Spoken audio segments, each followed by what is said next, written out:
Central university तो इसको तब भी बन जाना चाहिए जब यूपीए की सरकार थी। जब नीतीश जी अटल जी के साथ थे तब भी सेंट्रल स्कूल यूनिवर्सिटी बन जाना चाहिए था। सेंट्रल यूनिवर्सिटी पटना बनेगा ही पप्पू यादव से।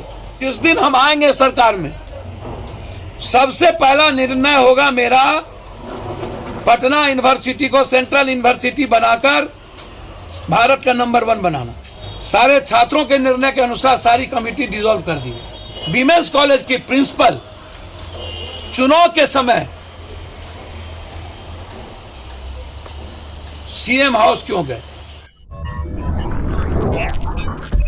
नमस्कार, आप देख रहे हैं ब्रेकिंग बिहार। जाप सुप्रीमो पप्पू यादव आज पूरे रॉ में नजर आए। छात्र जन अधिकार परिषद की बैठक उन्होंने बुलाई थी। इसके बाद से छात्र परिषद की सभी कमेटियों को उन्होंने भंग कर दिया। पटना यूनिवर्सिटी में जो छात्र संघ का चुनाव हुआ है, इसे लेकर के भी पप्पू यादव ने अपनी नाराजगी व्यक्त की और साफ तौर पर कहा कि सरकार की यह लड़ाई थी, हमारे तरफ से सिर्फ छात्र लड़ रहे थे, लेकिन सरकार की तरफ से सारे विधायकों का जमावड़ा था। साथ ही साथ पटना यूनिवर्सिटी को सेंट्रल यूनिवर्सिटी बनाए जाने को लेकर के उन्होंने अपना गुस्सा जाहिर किया कि क्यों नहीं वीपी सिंह की सरकार में, क्यों नहीं यूपीए की सरकार में और क्यों नहीं अटल बिहारी वाजपेयी की सरकार में सेंट्रल यूनिवर्सिटी का दर्जा मिला। जब मेरी सरकार आएगी तब पटना यूनिवर्सिटी को सेंट्रल यूनिवर्सिटी का दर्जा दिया जाएगा। इसके साथ ही बहुत कुछ कहा पप्पू यादव ने। सेंट्रल यूनिवर्सिटी तो इसको तब भी बन जाना चाहिए जब यूपीए की सरकार थी। सच में यूपीए की सरकार में हम सेंट्रल यूनिवर्सिटी क्यों नहीं बना पाए? जब नीतीश जी अटल जी के साथ थे तब भी सेंट्रल स्कूल यूनिवर्सिटी बन जाना चाहिए था। सेंट्रल यूनिवर्सिटी पटना बनेगा ही पप्पू यादव से। एक यूनिवर्सिटी नहीं बनेगी। जिस दिन हम आएंगे सरकार में, सबसे पहला निर्णय होगा मेरा पटना यूनिवर्सिटी को सेंट्रल यूनिवर्सिटी बनाकर भारत का नंबर 1 बनाना। और हम 2 यूनिवर्सिटी बनाएंगे बिहार में सेंट्रल यूनिवर्सिटी। आपको मैं बता दूं, ये लोग नहीं कर पाए सत्ता में रह के। लंबे समय तक वीपी सिंह से लेकर सत्ता में रहे। सिर्फ भाजपा को गाली देने से नहीं होगा।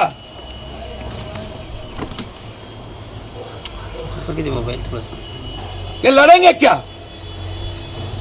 और दूसरी बात, सारे छात्रों के निर्णय के अनुसार सारी कमेटी डिसॉल्व कर दी टोटल। हम जून जुलाई में चुनाव है, हमने शुरू कर दी तैयारी। पूरे बिहार के यूनिवर्सिटी की तैयारी हमने आज से ही शुरू कर दी। बिल्कुल हम बैठते नहीं हैं। हमारी छात्र इकाई बैठेगी नहीं। 1 सप्ताह के अंदर पूरी कमेटी बन जाएगी।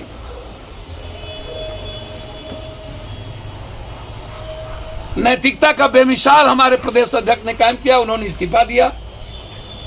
लेकिन ये चुनाव जदयू के विचारों की चुनाव नहीं है। इस चुनाव में वीमेंस कॉलेज की प्रिंसिपल चुनाव के समय सीएम हाउस क्यों गए, डिप्टी सीएम हाउस क्यों गए?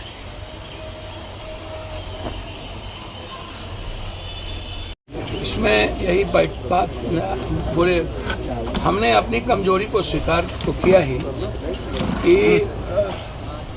हमारे अध्यक्ष मनीष यादव जी, जिनको पटना यूनिवर्सिटी के छात्रों ने और पटना ने चुनाव जिताया था, उसके बाद हमने बहुत काम किए, बहुत संघर्ष किए वीमेंस कॉलेज के लिए, अन्य सवालों पर, एडमिशन के मामले को लेकर। और जब भी पटना में बाढ़ और कोरोना आई, हमारे छात्रों ने हमारा सबसे ज़्यादा साथ दिया। जब भी कोई आंदोलन हुई, यूपीएससी का, बीपीएससी का, छात्र हमेशा लड़ते रहे। हम उसको सही तरीके से पहुंचाने की हमारा जो लीडरशिप था, शुरू में हम गौतम आनंद चुनाव लड़े, फिर हमारे उस वक्त चांद बने, फिर हम चुनाव लड़े, फिर हम उस वक्त भी 2 पैनल पर थे। पहली बार भी पैनल पर थे, तीसरे बार हम पैनल पर थे, अध्यक्ष हम चुनाव जीते, चौथे बार कहाँ कमी रह गई। तो उसमें मैं मानता हूं कि संघर्ष हम नंबर 1 में रहे। छात्रों की आवाज हमने उठाई, छात्रों के काम करने में पीछे नहीं रहे। छात्रों के लिए आंदोलन सबसे ज्यादा जन अधिकार पार्टी ने किया, युवाओं के रोजगार पर सबसे ज्यादा जन अधिकार पार्टी ने किया। फिर कोई पार्टी आज तक सड़कों पर नहीं रहती है। जन अधिकार पार्टी के बाद कोई काम रहता है तो माले के बच्चे या लड़के कुछ रहते हैं, वामपंथी। इसके अलावा कोई पार्टी को मतलब आंदोलन से नहीं है। कोई पार्टी, सत्ताधारी पार्टी को तो मतलब ही नहीं है। और अब भी जो सत्ताधारी पार्टी चुनाव जीती है वो छात्रों का कॉज क्या उठाएगा, सेमेस्टर का कॉज क्या उठाएगा, कोई एग्जामिनेशन का कॉज क्या उठाएगा? कोई अपने सरकार के खिलाफ वो लड़ तो नहीं पाएंगे। विमेंस कॉलेज में ही जदयू के चारों पैनल को इक्वल वोट क्यों आता है? क्या है? पांचों पैनल क्या है? इस चुनाव में नंबर 1, नंबर 2 डायरेक्ट अपनी अपनी पार्टी के चुनाव की जीत पर लड़ रहे थे।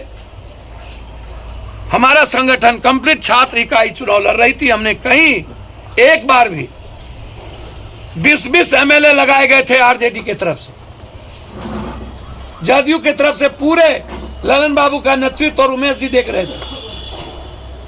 और हमारा सिर्फ छात्र लीडरशिप और हमारे प्रभारी।